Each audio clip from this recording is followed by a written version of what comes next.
Quando eu converso com as pessoas que não têm o hábito de ler, elas quase sempre me dizem que adorariam transformar a leitura em um hábito diário, mas que têm muita dificuldade de fazer isso. Elas leem 5, 10 páginas por dia e acabam ficando com sono e aí já era. Por isso eu pensei em fazer esse vídeo com algumas dicas que me ajudaram a me transformar em uma leitora. Pra quem não sabe, eu nem sempre gostei de ler, até uns 17 anos mais ou menos eu odiava ler, eu pelo menos pensava que eu odiava ler, até o dia que eu comprei o Diário da Princesa da Maggie Cabot e comecei essa paixão. Mesmo assim, eu ainda demorei mais uns bons anos para me tornar realmente uma leitora, uma pessoa que lê todos os dias, que engata um livro no outro, e para descobrir realmente o meu perfil como leitora, isso me ajudou a mergulhar nesse mundo dos livros. Então esse vídeo não é para você que já gosta de ler, que já se descobriu como leitor, que já tem essa paixão, esse hobby, e sim para você que está tentando cultivar esse hábito diário da leitura. Prometo que são dicas super fáceis de seguir, mas que são super eficientes e que provavelmente vão ajudar você também.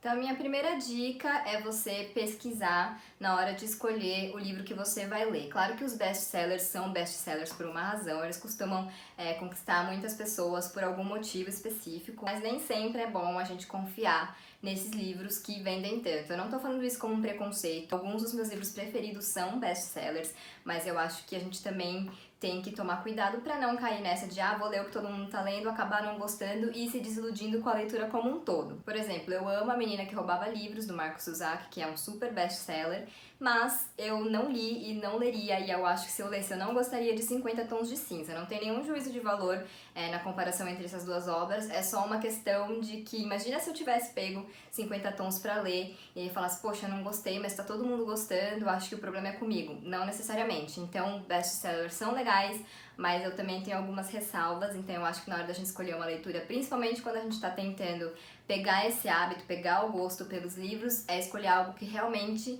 tem a ver com a gente. E pra descobrir isso não é fácil, então eu recomendo que vocês procurem na internet, não só páginas de livrarias e etc, com a sinopse, mas os Instagrams literários, blogs, jornais, revistas, na televisão também tem alguns programas sobre literatura, porque eu acho que aí você consegue ter uma visão mais abrangente. E se você tiver algum amigo que gosta de ler e que conhece o seu gosto mais ou menos, assuntos que você curte e não curte, ele também pode te ajudar bastante indicando algum livro que talvez tenha mais a ver com você. Na verdade, escolher o livro não é tão difícil, porque existem muitas opções, mas uma coisa que eu também ouço das pessoas é que eu comprei o livro e comecei a ler, mas acabei abandonando, parei, desanimei e tal. Então depois que você tiver escolhido o livro, é hora de você realmente trazer a leitura para o seu dia a dia. Então, a minha dica é que você estabeleça um horário e ou um período de tempo para você fazer aquela leitura. Então, tudo depende da sua rotina, na verdade, o momento que é melhor para você. Então, não tem muita regra quanto a isso, mas qualquer hora é hora para ler. Eu, por exemplo,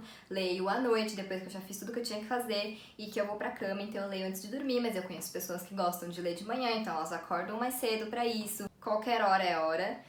Como eu falei, vai depender muito da sua vida, da sua rotina, mas sempre vai ter um momentinho ali. Não precisa ser 1 hora por dia, pode ser meia hora, 20 minutos, 25 minutos, 20 páginas, não sei. Aí vai depender de como que você lida melhor com essa pequena meta. Mas o ideal é que você realmente tire um tempo para se dedicar à leitura por completo, sem ficar assistindo TV junto, no celular e etc. Realmente pegar aquele tempo que você reservou para leitura e ler o livro. Uma outra boa forma de você colocar a leitura na sua rotina é carregar o livro sempre com você. Então, às vezes, se você vai no médico, vai fazer um exame, vai encontrar alguém, a pessoa demora um pouquinho, você tá ali com o seu livro, você começa a ler. Automaticamente você vai avançando na história, se ela for do seu agrado, você vai querer saber como que as coisas terminam e aí você já vai estar envolvido nessa leitura. Bom, conforto é imprescindível na hora de ler, mas eu mesma tenho um probleminha que é, se eu leio deitada, o sono vem, não tem jeito. Então a minha dica é não ler deitado, leia confortável, mas não deitado. Pode ler sentado na cama, leia sentado no sofá, na poltrona, etc. Mas não leia deitado, porque isso aí é um convite pro sono, principalmente nos dias de semana que a gente tá cansado. Então eu sempre tento ler sentadinha e sempre com um copo d'água, um chá, alguma coisa pra você ir dando aquela despertada às vezes, porque não tem jeito com a rotina que a gente leva, realmente o sono acaba vindo, não, às vezes não é um problema do livro, da história, é um problema nosso, então a gente tem que usar esses artifícios pra não deixar o sono se instalar. Antigamente eu era super contra abandonar livros, eu ia até o final, mesmo quando eu tava detestando, porque eu achava que uma hora podia melhorar a leitura, que de repente eu ia perder o livro da minha vida por causa da minha preguiça de terminar o livro, enfim. Hoje em dia eu já penso um pouquinho diferente. Eu não tenho tanto costume de abandonar, eu pauso as leituras e depois eu volto. E aí eu vejo se a história me prende ou se realmente não dá. E se realmente não dá, eu abandono. Eu não tenho mais essa dó, porque a vida é curta e são muitos livros e não dá pra gente ficar lendo livro que a gente não gosta. Mas então essa é uma dica que eu acho que é importante, porque muitas vezes a gente fala, não vou abandonar o livro, e a gente acaba abandonando o hábito da leitura. A gente não abandona o livro, mas a gente abandona o hábito de ler. Então, se você escolher um livro, tava lendo, não tava rendendo, chegou na página 50, 60 e não tá rolando, não tá gostando da história, da escrita, sei lá, abandona, procura outro. É ótimo porque daí você já vai saber uma coisa que realmente não funciona pra você e já vai ter uma referência melhor pra procurar a sua próxima leitura. Também é muito importante você se descobrir como leitor, né? Eu acho que, na verdade, as primeiras leituras são difíceis porque a gente tá se descobrindo como leitor, do que a gente gosta, do que a gente não gosta. Como eu falei sobre os best-sellers, é claro que eles são best-sellers por uma razão, mas nem sempre, aliás, nunca eles agradam todo mundo e você pode fazer parte das pessoas que não gostam daquele tipo de livro. Então não desista de ler antes de encontrar o seu nicho, não importa qual seja, a gente também não pode ter preconceito, sabe? Acho que muitas vezes a leitura tá muito ligada a algo intelectual, no sentido de que eu tenho que ler um livro clássico, eu tenho que ler um livro cabeça, eu tenho que ler um livro que fale sobre assunto X, e não é isso. Eu acho que, claro, todas essas leituras são válidas, mas se você gosta de autoajuda, de erótico, de, sei lá, literatura feminina, que eu acho que são gêneros que sofrem o preconceito, não tem nenhum problema, o importante é você ler. Então esse processo de autodescoberta é sempre muito difícil, você vai ter que ir tentando, muitas vezes você vai errar, mas eu acho que pra isso a gente tem que ir com a mente aberta, dar a chance pras coisas, porque muitas vezes a gente acaba gostando de algo que a gente nunca imaginou que ia gostar, mas o importante é não desistir, e pra você se encontrar como leitor, você vai ter que ler, e muitas vezes você vai ter que se decepcionar com o livro, não gostar, abandonar, isso não tem nenhum problema. Então essa é a regra, se descubra como leitor e vá com a mente aberta. Se respeitar também é super importante na hora de se transformar em leitor, porque muitas vezes a gente acaba colocando uma pressão nas coisas e elas acabam se tornando uma obrigação. Então eu vou dar um exemplo real, oficial, que realmente aconteceu no fim do ano passado. Eu estava participando de uma maratona literária que eu mesma organizei, e antes da maratona a gente fez um esquenta, que era pra ler durante 1 hora à noite. E geralmente é o tempo que eu leio durante a noite, só que eu estava assistindo Bates Motel e super viciada, eu só queria assistir Bates Motel. Então na segunda e na terça eu tentei dividir o meu tempo entre essa leitura de 1 hora e assistir a série, mas eu não estava conseguindo nem me concentrar. Então chegou na quarta-feira, eu desisti e falei, vou só assistir a série e depois na próxima semana eu vou participar da maratona e vai dar tudo certo. Então a gente também tem que saber os nossos limites, tem que se respeitar. Tudo bem, eu falei que pra você adquirir o hábito de ler todos os dias, você precisa ler todos os dias, sim. Mas às vezes vai ter dia que você realmente não vai estar afim, você não vai estar com cabeça, você teve um dia difícil, você não tá conseguindo se concentrar, não sei.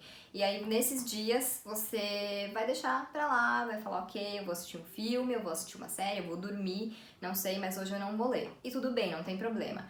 O importante é só que isso não se torne um hábito. Dizem que leitura é um hábito solitário, como tudo na vida, quando a gente divide esse hábito, ele se torna muito mais legal. Então como que a gente compartilha o hábito de leitura? É conversando sobre os livros, traçando metas juntos com os amigos, tendo um clube de leitura. E essas são coisas que me ajudam bastante. Então todo ano eu estabeleço algumas metas, tem até um vídeo sobre isso aqui no canal. E eu também participo de desafios e maratonas e tudo mais, e isso me ajuda muito a manter o hábito de leitura e também para que ele se torne algo mais interativo. Então as metas são metas pessoais, na verdade, que você pode estabelecer com você mesmo, pode ser um número de livros, ler mais livros de um gênero específico, ler mais um autor específico, enfim. Não tem nenhuma regra, é só você escolher uma meta que te desafie, mas que ao mesmo tempo seja prazerosa. Tem muitos desafios rolando no Instagram, um que eu criei junto com meu amigo Gabriel, é o desafio mês a mês, que funciona assim, todo fim de mês a gente sorteia uma categoria pré-estabelecida, e aí no mês seguinte o desafio é ler um livro daquela categoria. Então em janeiro a gente lê um livro de um autor inédito, né, para cada pessoa, e agora em fevereiro a gente vai ler um livro sobre preconceito. E esse é um desafio bem democrático, porque ele funciona tanto para pessoas que leem muito, quanto para pessoas que querem ler mais, porque ele não tá ligado a um número de leituras, a uma quantidade de leituras, e sim a uma categoria específica. Essa também é uma forma de você transformar a leitura em hábito e compartilhar essa leitura, porque tem a hashtag, você pode ver o que as pessoas estão lendo, o que elas escolheram, de repente alguém escolheu o mesmo livro que você. Os clubes de leitura também funcionam, porque são várias pessoas lendo o mesmo livro, falar sobre as suas impressões, escutar a opinião dos outros, enfim, acho que é uma experiência muito legal. E tem vários clubes de leitura, a tag mesmo, né? O clube de assinaturas tem um grupo de leitura em que eles discutem o livro do mês, tem os clubes de leitura em várias cidades do Leia Mulheres. Tem muitas empresas que têm clubes de leitura e eu acho isso muito legal. Pode ser também um grupo por WhatsApp, não precisa ser presencial. Então opções não faltam, é só você procurar o que é melhor para você como leitor e o que se adequa à sua rotina, o que é perto de você, enfim. Ou de repente montar um clube de leitura no lugar em que você trabalha, com a sua família, com seus amigos. Mas eu gosto bastante da ideia do clube do livro para incentivar a leitura como um hábito diário. Então essas foram as dicas que me ajudaram a transformar a leitura em um hábito diário. É claro que isso pode mudar muito de pessoa para pessoa, mas o que eu queria mais falar nesse vídeo é que a leitura não é um talento específico que nasce com algumas pessoas. É uma coisa que pode sim ser cultivada. Mas quando eu falo hábito diário, não necessariamente você precisa ler todos os dias para ser um leitor. Mas eu acho que, infelizmente, a leitura é uma coisa que às vezes a gente fala, amanhã eu faço, amanhã eu faço, amanhã eu faço, e a gente acaba nunca fazendo. Então, quando a gente tenta fazer uma coisa todos os dias, como ir pra academia, se alimentar bem, ver um filme, ver um episódio de uma série, a gente consegue realmente incorporar esse hábito na nossa vida. E depois, quando esse hábito já faz parte da nossa rotina, a gente pode ler um dia sim, um dia não ler por 2 dias, mas a gente sempre vai voltar pra ele, porque a gente sabe o que a gente gosta e que faz bem. Então esses foram os pontos que eu queria dividir com vocês, porque eu acho que eles realmente podem ajudar. Mas eu também quero ouvir de vocês o que ajudou a transformar a leitura em um hábito diário. Também quero saber quais são as maiores dificuldades de quem está tentando ler todos os dias. Eu espero que essas dicas ajudem vocês, que vocês consigam se transformar em leitores assíduos, e espero que vocês tenham gostado do vídeo e até o próximo.